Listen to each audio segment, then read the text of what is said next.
Hi, everyone. This is Phil Travis here, and this week, here we are, week 7, EOU, post-war Europe. This week, I'm going to give us a lighter week. No quizzes, no tests, no papers, nothing like that. We had the midterm recently, and we also just turned in our paper proposals. So I'll give you a light week this week. We're just going to read 2 chapters from Jute, chapter 14 and 15, and in our discussion for the week. And I've left the discussion kind of wide open to sort of let you take the discussion the route you want to take it based on this week's presentation and on the readings. This week we have a pretty interesting topic. We're in one part in chapter 15 of Jute, we're reading about the transformation in politics during the 1970s, the emergence of new types of political actors and groups, new types of political movements, different issues, and so forth, which is itself very interesting. And then also we are going to look at the emergence of a, if you will, terrorism crisis across Europe during the 1970s. This week we are dealing primarily with the 70s, transformation in politics in Europe during the 70s, as well as the emergence of a terrorism crisis in the 1970s across Europe. There really was a quite extensive amount of really terrorism in Europe during the 1970s, and this extended from the United Kingdom and Ireland, with the Troubles, the conflicts being fought over Northern Ireland, to really anarchist gangs like the Baader-Meinhof gang in Germany, which conducted numerous bombings and attacks, robberies, to the Italian Red Brigades, separatist groups like the ETA movement in Spain, which sought to separate the Basque region of Spain, from the main government, and other groups. Spillover violence from the Palestine-Israeli conflict, which of course surfaced most with the Munich Olympics attack of 1972. So we're going to be looking at these different types of, if you will, terror wars and the ramifications that these have in different countries in Europe. How do they affect Europe? How do some of these different cases differ? And so forth. And so I think it's a pretty interesting week where we're talking about some issues that should start to really sound, many of them, even though it's Europe, a lot of these types of issues should start to sound pretty familiar to some of you. And I think it's in the case of some of these readings and some of these issues that we discuss, I think that you can see a certain degree of parallel across the Atlantic with the United States, both when we see aspects of the emergence of the New Left, when we see some real transformations in political movements and in political issues in the 1970s. And of course, also with the emergence of increasing, terrorist violence, which in the United States as well led the United States to really begin at least a transformation of its approach to dealing with the foreign policy issue of terrorism. We really see that approach further reformed even further in the 1980s under the Reagan administration, which really established the Cold War roots for the modern war on terrorism in some respects. I guess that's about it. The factoid for this week. So read chapter 14 and 15 for Jute. We're talking about the 1970s this week. We only have the graded discussion forum this week. Remember, post first on Thursday. And post a reply is fine. Just be active. No later than Thursday. It's the same reason I want you watching these announcements before Wednesday. I want you thinking about the class, being active in the class early, because it's just better for us in how we learn in an online classroom. So just participate in the discussion no later than Thursday. Make sure you also have a total of 1 post, 2 replies over 2 separate days during the week. And I think we do have some really interesting topics this week and coming ahead in the coming weeks, as well as we kind of move up to ultimately some discussions towards the end of the class that are a little bit more about drawing these historical connections to the present.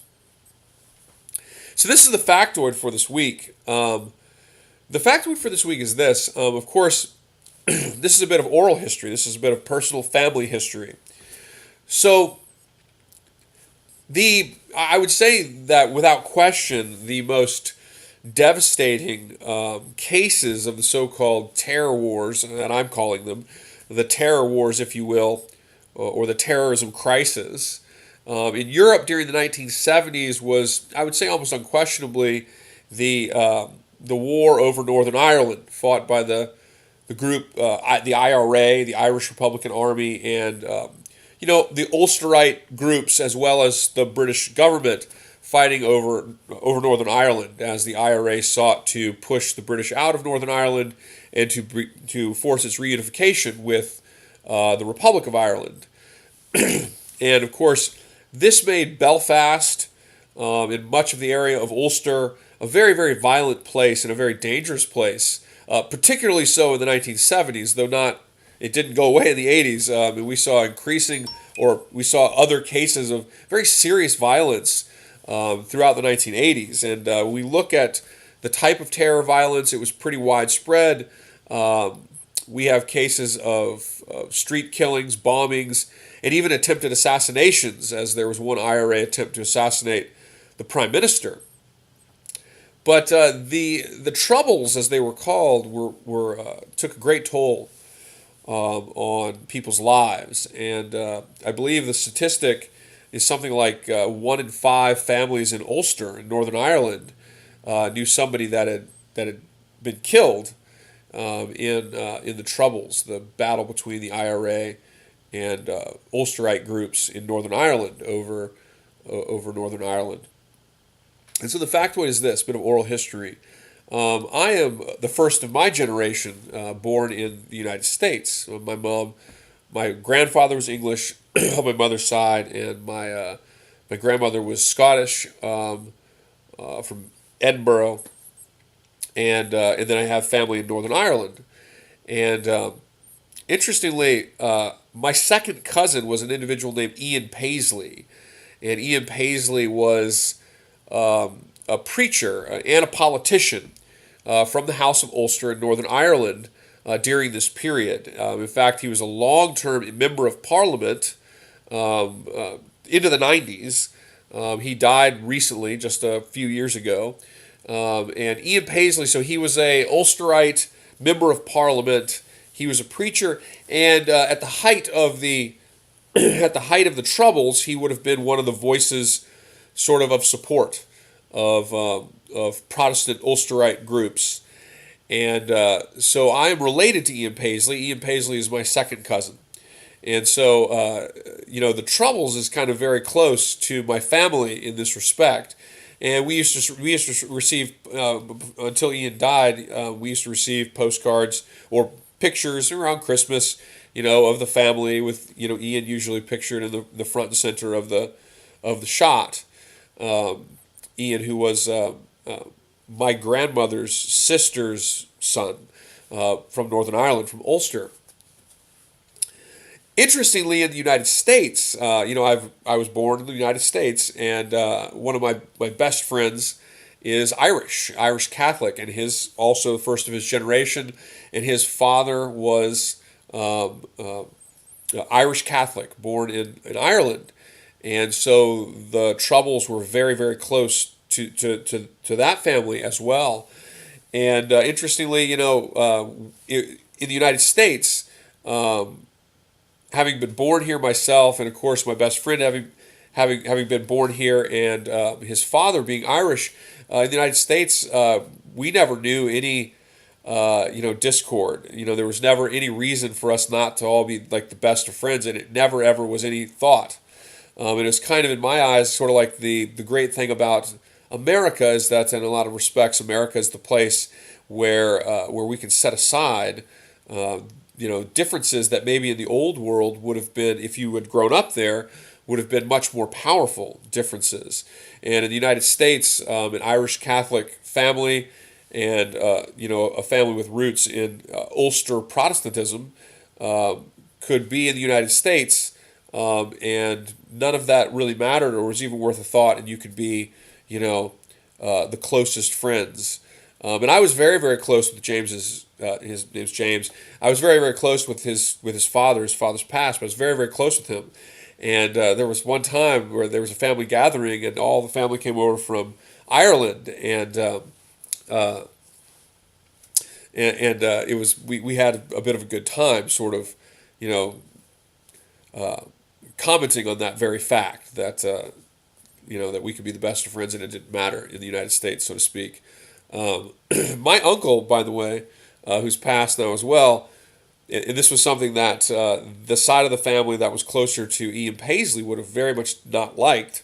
My uncle was he married an Irish Catholic woman, and ultimately moved to the Republic of Ireland and was buried in the Republic of Ireland. And the older family in the old world, the Ian Paisley side of the family, would have had a great deal of difficulty with that because of the nature of the divide between Ulsterites, Protestant Ulsterites in Northern Ireland, and Irish Catholics from the Republic of Ireland. This was a very bloody and devastating conflict. In the Sunday Bloody Massacre, the Bloody Sunday Massacre in 1972, you had British forces kill some 13 people. There were numerous bombings, and so anyway, the factoid is that I'm related to Ian Paisley. See, look, I went on 12 minutes, and I know you guys probably don't want to listen to me for 12 minutes, but that was a little piece of just oral family history. Second cousin, I believe it is, to Ian Paisley, who was very much sort of at the core in a political way of the troubles in Northern Ireland,